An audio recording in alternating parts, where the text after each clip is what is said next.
Dad Pod. This is a video thing as well. Does have a name? Podcast. Midlife crisis. Paddy Daddy. Midlife crisis. Dadcast. That's not bad, actually. Yeah, and we're live, lads. It's, I mean, I don't know if you, when we said just before this thing started to roll there, and the mics are live, they obviously didn't register with either of you. 10-3 up. I mean, all this will be irrelevant because by the time this goes out, by the time the producer gets around to seeing this stuff out online, the World Cup will be over. We'll know at that point that Ireland have been world champions, lads. 2023 World Cup. Yeah. Welcome to episode something of Dadcast. We're never quite sure exactly what number it is because I'll say it again, in inverted commas, producer sometimes puts them up and sometimes he just doesn't bother. That's kind of the reality of what's happened with Dadcast. It very much is, because I find myself, it usually pops up on a Tuesday night. Yeah. And I go, I won't be on that one. I wasn't there last week. And then I'm looking at it going, One from the archives. it's about 4 weeks ago we recorded that. We should, at the top of the show, acknowledge a significant birthday for one of the Dadcast contributors, guests, hosts. What are you? Host? Co-host? I'm into my fifth Co-host. Happy 40th. Thank you. Happy birthday, Dave. Well done. Thank you very much. It's an achievement, really. It is to be congratulated at, having two small kids and reaching the age of 40. Yeah, I think so. I think it's definitely a milestone which I should be very proud of.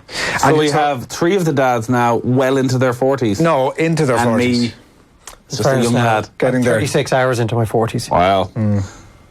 But it was a seismic decade. I started my fourth decade had no wife, had no children. Without a I wife, finished it. without any kids. I have a wife and I have kids. But, Are you happier? I'm Don't answer that, Dave. If your wife ever listens back, don't answer it. I'm definitely happier. Definitely happier. Did you prefer your 20s or your 30s?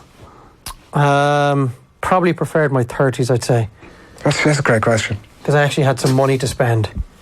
Yeah, there is that. I'd say I think your money to spend increases as your years go on, but I definitely enjoy my 20s more.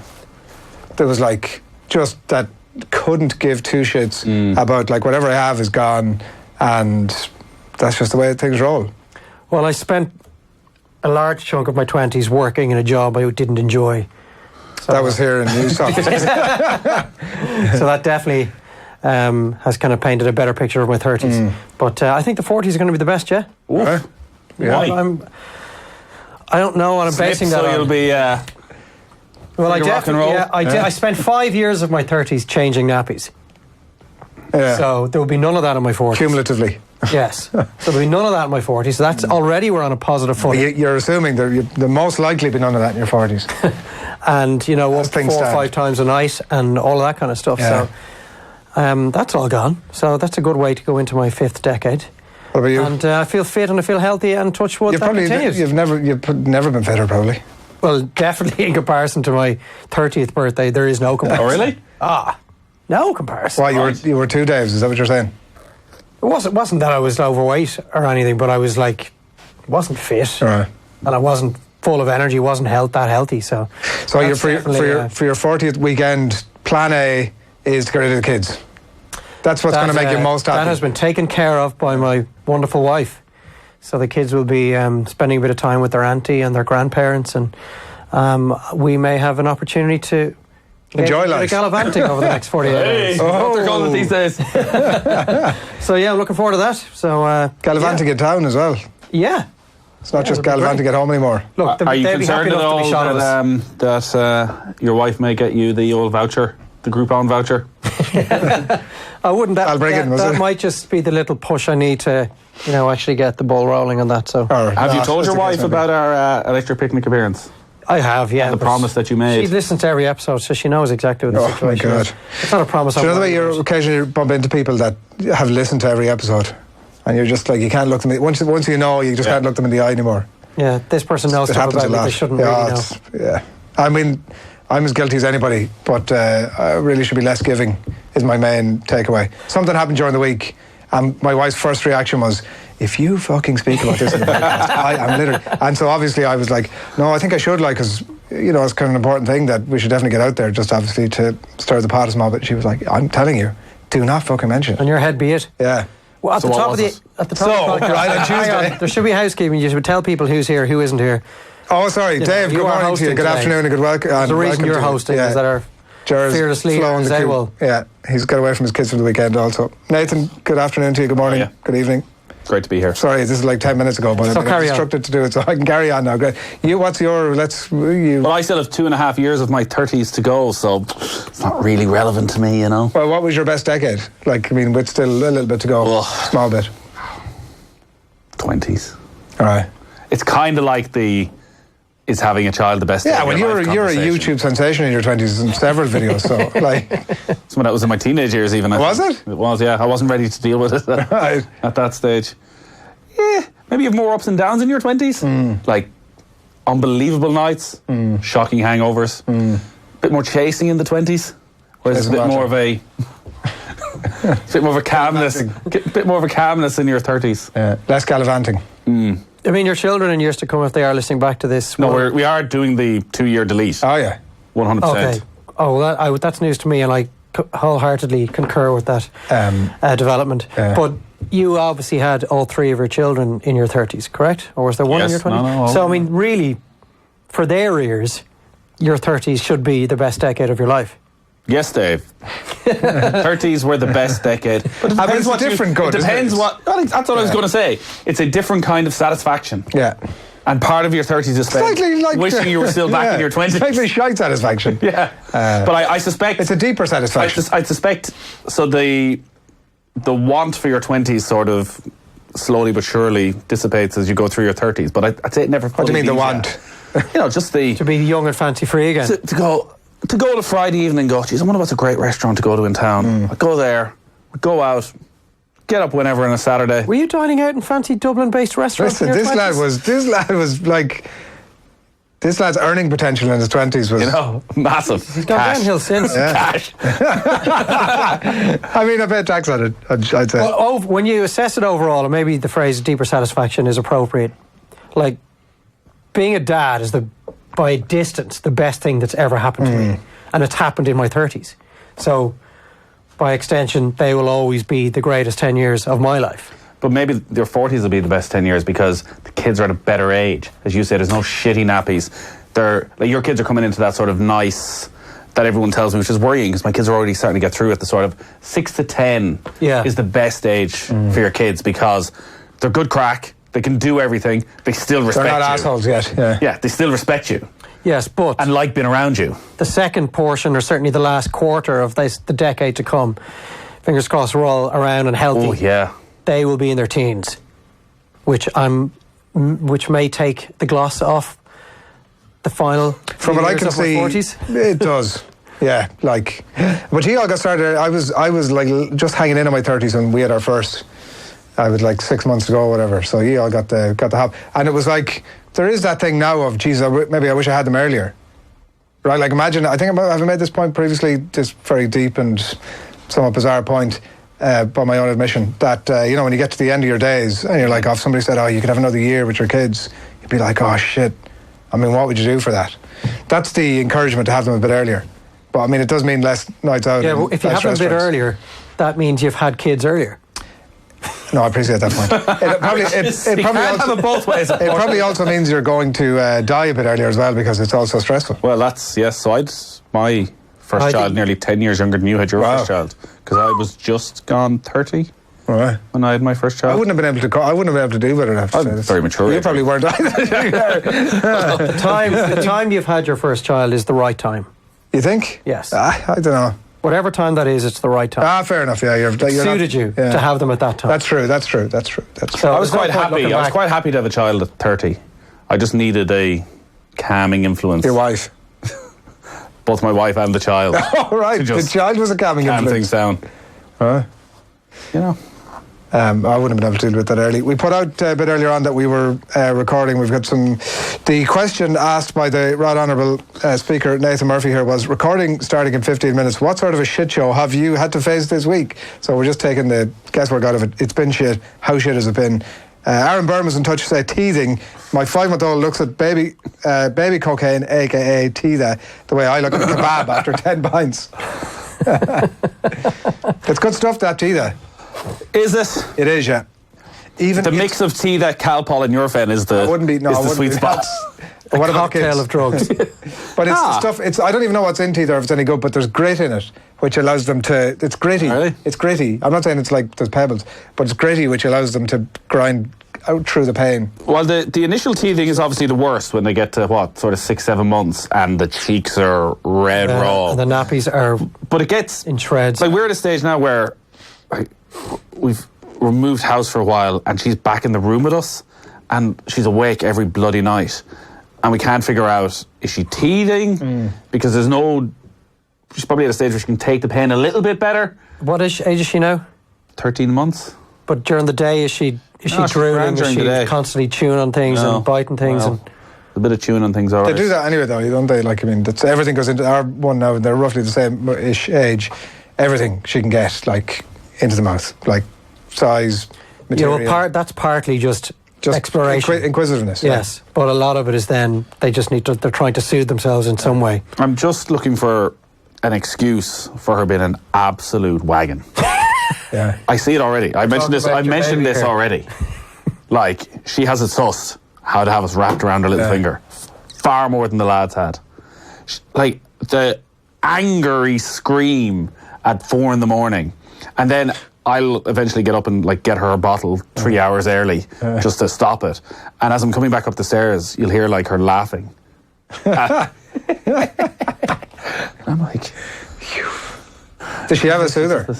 oh yeah, so Soother will be across the room. Don't want that. The teddy that she has with her every night, across the room, and then she'll lie between the two of us, and you'll think, oh, she's gone to sleep. And then all of a sudden, bang, and I'll be like, oh, geez. And then again, until you like wrap her up in that unbelievably uncomfortable way that, you know, every parent dreams about. Yeah. Oh, I lie there with my daughter until it's 5 o'clock in the morning. dead. You've had 2 hours sleep, your arm is dead, and you know if you move, she's going to wake up again. You've And got that's the end of baby it. drool all over your face. Oh my God. And then, so I like slowly but surely, it's like a step on, a decade later, you're doing the whole Friends thing of... That's right, the roll over, yeah. The roll over. and roll. And 2 minutes later, bang, smack in the face. So I just can't why get is she angry. in the bed?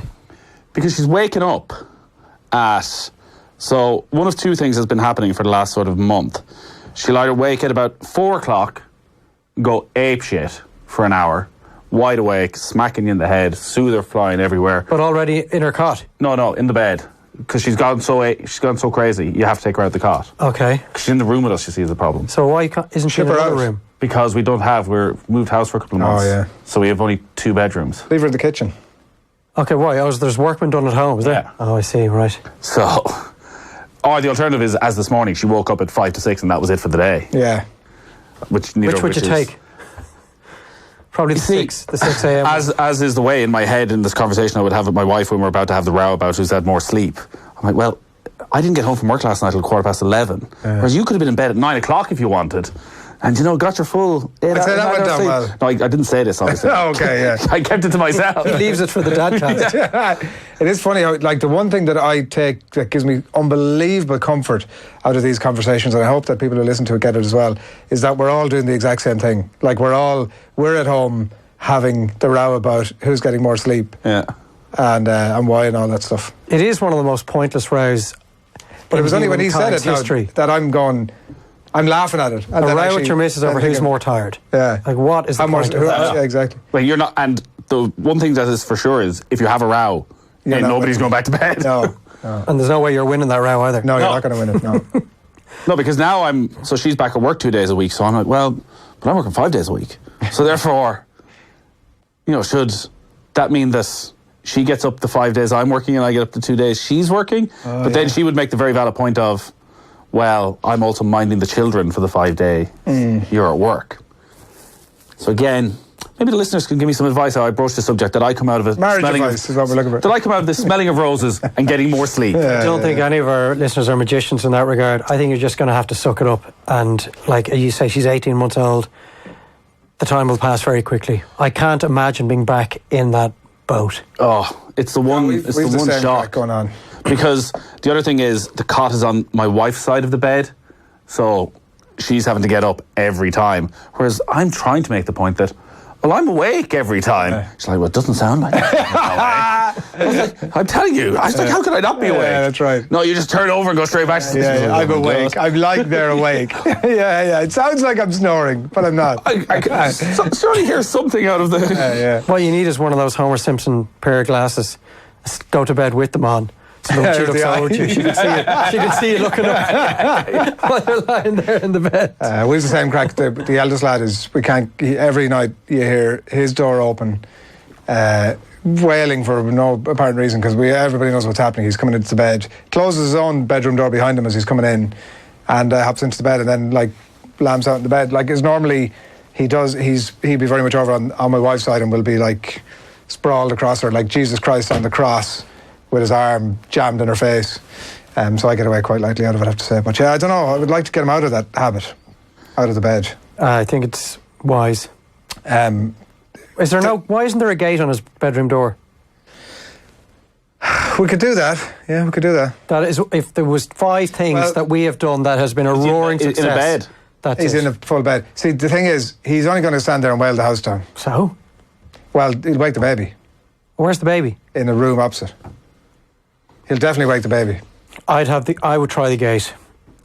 Our fellas had a gate on their room from pretty much the day they were born. Right. So there's never even been a temptation for them to leave. And it's interesting. Bar if they were really sick. He'd probably be. We've never had them in the to be able bed. to climb it, though, is the thing. Well, they'll only climb it once. What, and then just fall and then you take it down. Okay, yeah. Anyway, more responses to the recording starting at 15. What sort of a shit show have you had during the week? In no particular order here, from David Heenan, Keith McCormack, Keith Cooney, and Trevor Nocton. Chicken pox, head lice, vomiting bug, and being mimicked too fucking well for my liking. It is that time of year, a month into school. Yeah, everything's Every going. bug is going around. You're heading towards chicken pox.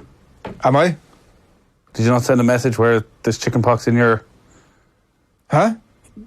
Was this a private message? This is our own I said private that. WhatsApp. This wasn't on Twitter. That one of the kids in the creche has chicken pox. Fair enough, yeah. I discarded it after sending it. Yeah. So your child is going to get chicken pox. So just prepare yourself for that. There was another great note in that email asking that if you find, can we ask it if you find a toy or a small wooden object that isn't familiar to you at home, to please bring it into school so we can check to see if it's from our materials. These interesting pieces of our materials sometimes find their way home, and as a result, our materials are incomplete. It's like the kids are fucking stealing the stuff in the Montessori is what's happening here. There might be thieving. Stealing's probably too strong a word. They're They're like, they're not letting go of them as they exit the building. Or throwing their bag. Vomiting, we had a good one there last week where I was transported back to that time where it's 1 a.m. and you're scraping vomit off a bedsheet into the bin with a knife. Oh, yeah, we've all been there. And you then have a wash on at 1:30 in the morning that's ready for you when you go back down. It's just so grim. Grim. It is. Nothing nice about it. No, it's not. I get into a very bad mental state when that happens. Right. At 1:30 in the morning. I'm like, this is going to ruin... What has my life become? 10 days for everybody. Yeah. I was like, this child is never going to stop vomiting. Right. It's like, no point planning anything for the next 10 Even days. though he vomited once. Yeah, and literally. At the time, It's fine. I woke up the next morning. He just went to bed with too much food. And went to school. It was all fine. Well, I was knackered. There's a good half an hour I'm certainly not thinking straight. But have you walked in before, in the middle of the night, to a child of yours that has merely relocated themselves within that same bed?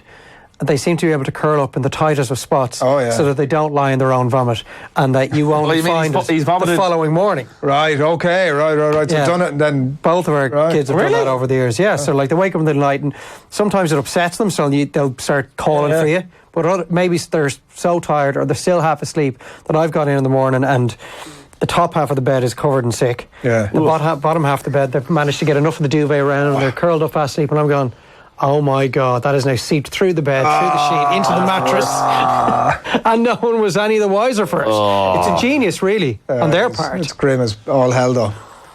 Yeah, it does seem like somebody in school got chicken pox. Thanks for reminding me of that. Well, it won't be as bad as my experience of chicken pox, which was this time 4 years ago, actually, at the Rugby World Cup, when on day one, I land in England and my wife sends me a picture of eldest child, head to toe, everywhere. Oh, yeah. Chicken pox.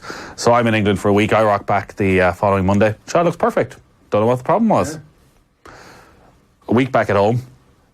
I'm not exaggerating. I'm on the plane back a week later, sitting on the tarmac in Dublin. I'm fairly sure we've pulled back already, so there's no way of me getting off the plane. Another picture. Youngest son. Head to toe in chicken pox. Bloody hell. So your experience was absolutely fine then. So both my kids had chicken pox and a dodged both of them. bad dose of chicken pox by all accounts. And you were out of town. And I never saw them once. You had an interesting experience this week, Nathan. Oh yeah? Bring it to our listeners, viewers. Had the old trip to audience. Crumlin. What was up? Bit of bronchiolitis or some very bad wheeze. One of the other lads had it. One of the other lads spent Christmas in there with it about when he was a child. But came on like last Friday morning, bit of a runny nose. Saturday evening, a bit of a cough. Or Friday evening, bit of a cough. And 3 in the morning, wakes up and it's like... It's like, bloody hell. And no history of asthma or anything like that? No, it's not asthma. It's that at that age, they can't cough up the phlegm. Right. So they need something else to clear it. But, brilliant staff as always in Crumlin. There wasn't a sinner in the place. Walked straight in, done, straight in the room. And so within 10 minutes, she had the nebulizer on. Quick shot. No, I think there was like 4 shots. And then they had to wait another few hours. Like last Saturday morning on the plane to Japan at 8 o'clock. Lads, got to move on. Again, your priorities here, lads. Yeah. Priorities. Nobody seemed to give a damn. Yeah. So we had to listen to it on the radio. But the nurse was telling me if we'd gone in the night before, there was a 7-hour wait for some... On such the was Thursday night. Insanity. So my recommendation, maybe I shouldn't say this because then everyone Well, will you're do going it. to screw everyone now, yeah? Yeah. And because I know this from previous visits, is that if you go on a Friday or Saturday night, it tends to be an awful lot quieter. It seems because people don't want to bring their kids at the weekend. So our because they don't want parents to be stuck in there. So if a child has the same sort of ailment of a Wednesday night, and the child would have something similar on a Saturday night, they'll keep the child at home on the Saturday, but they'll go into A&E in Crumlin on the I Wednesday. suspect what they would do is on a Saturday or Saturday night go, maybe we'll wait till Monday morning and bring them to the doctor and wait to be referred. Like, Okay. we've had a couple of glasses of wine and the milk tray are out. Exactly. That's... Right. I mean, we're poor parents, but that's really bad. I think that's... That's really bad. But Like, if you're thinking, the kid does need to go to any... look, I don't think there's people there with like whose kids' arms are hanging off going, there'll be grand on Monday morning, let's keep boozing here. Maybe there is, but Sounds like there might be. quite possibly. Do you know again what I noticed? There was a changeover of staff, Right. whatever time. Like the importance of a good bedside manner, particularly in like a children's hospital, because when we went in initially, like, it couldn't have been better. Very much explained. Here's what it is. It's going to be very straightforward. If this nebulizer works, she'll be out in a few hours. If it doesn't work, we'll need to keep her in for a while. Very good. Everyone couldn't have been nicer. To change the staff, and literally somebody comes in. There's about 12 different things happen. I'm like, whoa! She was going home an hour ago. Yeah. Well, she's not going home now. Walk straight out the bloody... No explanation. What? What just happened? Right. And what was the root cause? Nothing. It was just that... Just something. It's some sort of a viral infection. Right. I was in a medical organisation this week as well for a scheduled appointment to do with Con has some allergies or whatever, so we just went in to milk. get to that age. Progressing nicely through the old milk situation and nicely through the egg situation, and then there's a couple of other situations that would be Peanuts. slightly more I serious. like yourself. Peanuts, I'm not sure Peanuts is one of them. Don't think Peanuts is one of them. Are you all nuts or I just don't peanuts? think No, Peanuts is one of them. Yeah, well, said he. exactly. But he went in to get the prick test done this week. It turns out he's not a prick. Clearly not yours. I can see clearly your not hereditary. I can see all of your eyes light up, so I thought I'd jump in there. Thanks, Dave. So yeah, just to get that test done, and so it was like pulses is one of the things. So like chickpeas or lentils, peas, beans. So some of those things he eats all the time, and some of them he doesn't like. But as we were told, the not liking might be a bit of a reaction or whatever. So initial testing done, more to do. Anyway, that's not really the story. The story was that I went in to register. He was asleep out in the car with my wife, and so I said, look, I'll go on in, get everything registered, and then whenever he's ready, that's all done, like obviously it can take 10, 20 minutes, whatever, give you a shout and then you come. So I was going about all that sort of stuff. And the woman who was registering me was like, okay, details, yeah, date of birth, blah, blah, blah, phone number. Okay, now is that your phone number? I was like, yeah, that's me. And she was like, all right, and will we text your number then with the results? I was like, yeah, you can definitely text me. And followed by a pause, 30 seconds. You could see that she was sort of considering her options as opposed to inputting any detail.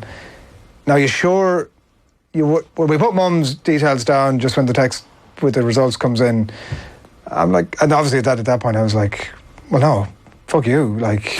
You didn't say that. I did not say that, but obviously in my head. But I was like, what? She like really challenged strongly on several occasions the idea that I would be capable of receiving a text message.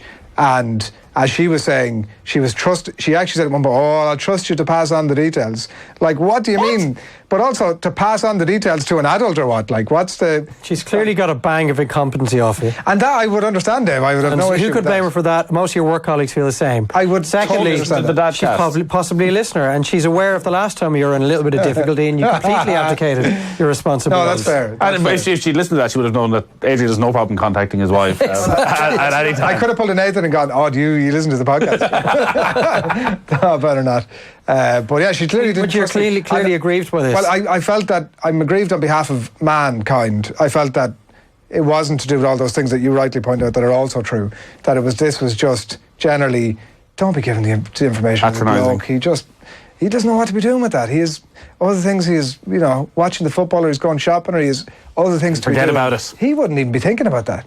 That was really what I felt about it, and I did feel annoyed about it, I have to say. I appreciate some of that's on me, but I did feel this wasn't her first rodeo. This wasn't the first time she had said to a bloke, let's give it to the adult. Well, perhaps she has had a number of instances where she has taken the father's details on board and subsequent test results were not passed on. She would never know about that. Were missed. She would never know about that. She has her reasons, I'm sure. I think you've bigger fish to fry. I think she's pasting it. This was part of the reason we set up this podcast. Had you given your name? You had. Yeah, I'd given all the details. Maybe she knows who you are. That's true. Maybe she didn't know the podcast. Maybe this guy is she Googled on the record as being. Maybe it's company policy to always. That will be way worse. Well, company policy, the odds. Say, for example, you're a widower, or your wife is a raging alcoholic, or there is some very personal, private reason why you or your wife should not be trusted or is not available to take these details. So that'll be a dodgy practice for her to be engaging in. I mean, I'd be far more concerned if it was company practice. Well, otherwise, she's just going on a lone run where she doesn't trust men. Yeah, I just felt it was consistent enough with. Anyway, look. Is that not a sackable offence? I do find that I would say sexism not a sackable offence. I do find that there is a fair bit of sexism when it comes to parenting. Yeah, that would be my general experience. It's like, yeah, whatever. Like from the second you go into the consultant to say we're going in for a first test, we're pregnant and we're going in for a first test. From that second, it's like grand. That is the general patronising tone from everybody every time you manage to do anything. Oh, do you change nap? What? No. Well. What? Good on you. What? I've never experienced anything like this. Really? Are you just blind to it, Dave? That you know? You just didn't change the nappies. I wouldn't have thought so. Are there still fathers out there that don't do any of those sort of things? I'd say there's a lot. That don't help run the household, that don't help clean the place, that don't change nappies, that don't feed kids, do the school run, do the sports run, do bath time, do bedtime, read stories, make bottles, sterilise stuff. Yeah. There can't be many fathers out there. They probably wouldn't be listening to Dadcast, you see. That's the one difficulty. I'm assuming that most people listening to Dadcast get this far because they're interested enough in parenting. Now, obviously, they listen to us and then they think maybe not the best place to come for it's the best place to come if you're a budding parent, because you think, well, if those guys can do it, I definitely can. That's fair. Anyway, that's just my worldview, Dave. I feel patronised against when it comes to being a parent. And what was the end result then? Did they text your wife? Did you give your wife's number? They haven't texted anybody yet. Did you give them your wife's number? They also had her number anyway. Okay. Oh, she said, you married? She said to me at one point. What? There's some sort of GDPR complaint you can lodge. I mean, I would say that could be company policy. Is there a wife? Yeah. No, I'm not, as he slips the wedding ring off. John Pigeon was in touch on our question to say, trying to watch the rugby on my phone while entertaining two kids who couldn't care less if the Japanese looked like beating us. My sports viewing is down the tube. I think that's fair enough. You had a telltale situation. Yes. No, a listener has. An email in here from Simon who says, Handled smoothly "I have a as always." situation. Nathan, what do you think? Will we move on from that story and come back to it in a few weeks' time when we've all forgotten it? Where is the listener? Dave, you had apologies, Nathan, for outing you there. No, Dave may also have had a listener query. Well, let me see. Should we move on topics and come round back to this one? Well, I have a general, you I have a general question. Yes, go for it, yeah. Around, and this probably crops up on a daily basis for parents, where you're trying to find out what has happened. I think most parents would make pretty good investigators, because you have to find a way to get the truth when you've got two different sides of the story. So child A is on the ground having received some sort of a belt. Child B is pleading innocence. And then you have to go in, separate them, and get the full story from both. Look for some evidence. We haven't installed CCTV in our house yet, although we have told them many times that there is CCTV. It'll be an alarm system. Yeah, So what we did was, the little sensors. yeah. So we You tell them they're cameras. No, we told them that was the elves who put them in from Santa, and every time the red light goes on, that means Santa's watching. Which obviously means every time you walk into the room and they walk past it, the red light comes on. That's genius. Now, I wonder, will it work this year quite as well? Well, we might for mine, because mine are. Oh yeah. Well, look, for last year they would be. There'd be the odd occasion they'd walk out and there'd be. The red light was Santa watching all the time. I'm definitely All the time. Sees everything. I was like, was the red light on? And then it's brilliant because every time you walk back into the room, obviously the light will come on. It's amazing what those elves are capable of. It's DIY experts. They're incredible.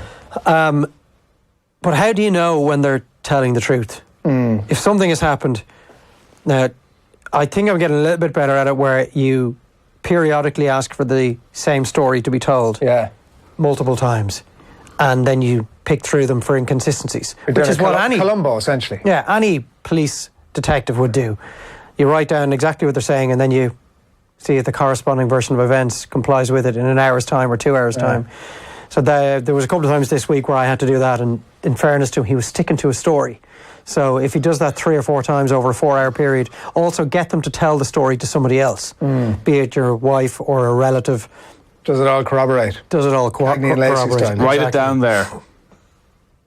Well, he can't quite write just yet. Take notes. But what I have found, and I'm starting to wonder where, if at times there's an element of the Stockholm Syndrome at play in our house, if you're grilling child A on what had happened when child B was the victim, eventually child B will pipe up and say, leave him alone.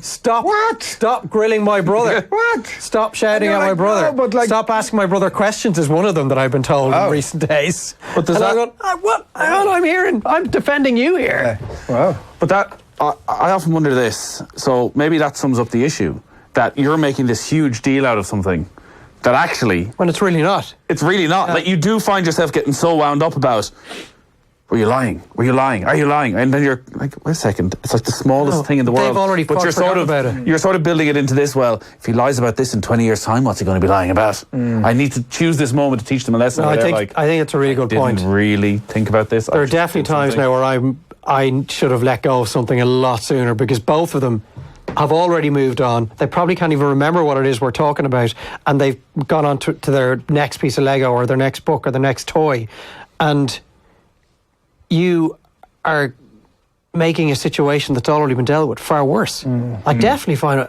that's something I have to be. But the more alternative aware is of. to what? Like, do nothing about it. Well, No, find a better way of parenting that you get your point across without an hour later. The elf lights. What are they? The elf? Yeah, elf lights. But you know the way, if you might be delivering, a calmly composed lecture to one of the boys, and they're looking through you or over your shoulder. Oh, there's nothing that drives me. It's like, look, what are you looking over there for? And like, you can almost literally see your actual words going in one ear, and you can see them coming out the other ear. But I'm so insistent, no, look at me. When I'm talking to you, you need to look at me. And he's probably listened to me. But he's like, why do I have to look at you? You've already told me 5 times. And like, they've definitely said to me, why are you still talking? They've said that to you? Yes. Right. The look at me is the worst, though, because you actually are repeating yourself 5 times. So you make the point, they're still not, you make it again and you go, look at me when I'm talking to you, and then you say the exact same thing for the 5th time. And still they're like, Whatever. Are you finished? That's they definitely said that to me as well. Yeah. But then when you go, right, well, what have I just said? And then he just makes something up. Nothing. I don't know, leave me alone. Why are we still having this conversation? I want to do this. I want to play with my little brother. All I want to do is play with my little brother. Yeah, but you just poked him in the face 2 minutes ago. That's right, yeah. Our fella's very aggressive to the baby, and hasn't landed with him yet, despite several sit-downs, exactly like that thing where I'm like, now look at me when I'm talking to you. Look at me. And he's like, looking anywhere but at me. But like we'll go and like roll over her or stand on her or accidentally jump on her or like accidentally pucker in the head. He clearly doesn't he's annoyed that she's around, but clearly doesn't understand that what we're saying to him. Stop hitting your little sister, she's too small. Like she'll hit him, but it's grand because he's bigger. And he's like, she hit me, so I'm just going to go and hit her back. Oh, I've had the other person is bigger than me excuse as well for thumping an opponent. And and even if the other person has hit first, part of you wants to say you need to stand up for yourself. Yeah. And if somebody, whether it be a schoolyard or play school or wherever the situation might be, someone lashes out at you, do you want your kid to go at them? No. Like the only positive lecture you can give is to say, look, I know the temptation is there to hit out and retaliate and make sure that you're standing your ground, but you can't tell them to do that. No. But at the same time, you don't want your child to be grown up as a pushover either. Oh, when Jared was here, he was saying call her onto them and trying to kick the shit out of them. The parents. The parents or the kid. But it is a balance though, isn't it? You can't do that. Because what sort of a lesson are you sending out if you're saying to them? That's what you do, that's not great. Well, also, there's a good chance if their child's a little fucker that, the parents are going to be... Sometimes if the child's the parents are just going to murder you as well. I know we've made this point before. Sometimes, like, your kids or my kids, so at some point they're going to be an asshole, and that won't be anything to do with how we are. Like, no matter, it won't have. It's nothing to do with how you brought them up. Let's say hypothetically one of your kids was to like thump another one. Yeah, kids just lash out sometimes, right? Like, and then those parents call around to your house, and like you're saying, the parents are probably assholes as well. But like the thing where you're like, oh my god, I'm so sorry, I'm so embarrassed, and blah blah blah blah. I mean, in the back of your mind, you're probably like, did they do something to? Yeah. Well, you're looking for the full. He wouldn't have done that without being provoked. That's right. Yeah. But that's the thing. Even if they're provoked, they can't be hitting out at people. No, they can't. So, and it's going back to the whole thing when your two kids are fighting with each other, the older kid gets in trouble no matter what. Yeah. So. Yeah, that's true. The younger guy's been at him. He's been prodding him, provoking him like a little woodpecker in his ear for maybe 15 minutes, and you've been somewhere else in the house and you haven't noticed it. But you just happen to walk back into the room as the young fella's sent flying across the room. Yeah. And the older guy, despite being responsible maybe for only a portion of the row, he has to deal with all the consequences. And I've been trying to tell him that, like, you were not at fault here. But here we are, you're the one who's lost his Lego. He's still got his toys. What do you make of this situation? I can't quite get it through to him that he's been done, that he's been had, that the other guy is like... Done him up like a kipper. Yeah. I'm finding that message particularly difficult to get across. Are all kids liars? Are all people liars? Oof. Great question. How many lies a day do you think you tell? 16, 20, like... And then I get out of bed. Oh, yeah, exactly, yeah. I mean, I don't think... Like we're all in double figures. I don't think I'd... Whether you're telling little white lies to your kids... No, but I mean more the... so like, so at the minute, our fella says stuff all the time, and I'm like, is that right? And then last night he said, the childminder said I could have jellies. I was like, there's no way in a million years she said you could have jellies. That is just, that just definitely didn't happen. Did she really say that to you? Yeah, she said I could have jellies. I'm like, she didn't say that, and I know she never said that. And again, we get a repeat. Like, where there have been loads of instances up to this where I've been like, he might say something, sometimes that might be quite a serious allegation, and I'm like, I wonder is there, the way, like, he's actually saying something to you, like, should we be listening to him here? Yeah, and then... You can't dismiss them all out of hand. No, but the vast majority of them probably. So did you give him the jellies? No, I didn't give jellies. Did you speak to the childminder to confirm that your child wasn't lying? I haven't, because it was last night. Do you sit him down and look him in the eye and say, lying to your daddy is wrong? Not really. See, I wonder at that age... You lie to him 10 times a day. Yeah, but also I know that if I say that to him, I might as well be saying to him, look, the wall is blue. Do you know what I mean? Like, I know for a fact, there's like, it's a white wall.